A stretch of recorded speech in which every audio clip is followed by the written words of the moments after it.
Welcome to Zim Celebrity TV. Job Sikhala abudiswa mujere asi Chavanga odedzera kuti ndiye aburisa Job Sikhala. Chamisa anga asingadi kuti abude, munongoziva mega Chamisa akaresign. See full video mutiudze kuti which one is which. Job Sikhala achitaura. Okay, thank you so much. Thank you. Wish you all the best now that you are back in society. No, thank you so much. Comrades, vani putisa pakati pausiku handisisha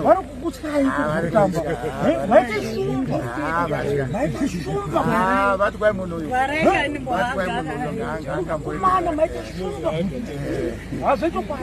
saka that's it. So what?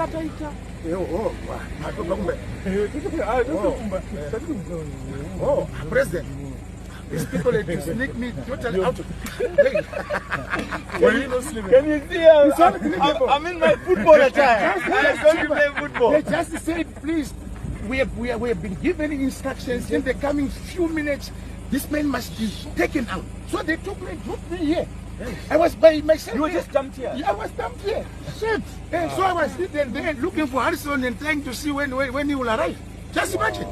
Hey, this hour of the night. Thank God that it's unbelievable. Yeah. So I was afraid that these people might have worked with some of their agencies to cause my abduction. So I just said, no, whatever, if they want to do that, let them do. And the people of Zimbabwe will know who to hold responsible for that. But it's good to see you, Abrima. Thank you, my brother.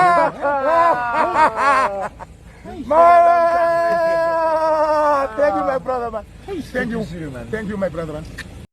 I'm sure mazvinzwira Job Sikhala achitaura, asi nyaya iripo ndekuti Chavanga ari kudedzera kuti ndiye aburitsa Job Sikhala. Aita negotiations kwete Chamisa is afraid, anotya kuti Job Sikhala anogona kumutorera chigaro. Handizivi guys munoti kudini hazvo, asi iye Chavanga ari kudedzera kuti aita deals. Which deals avakaita neZANU-PF aita Job Sikhala abude. Thank you so much.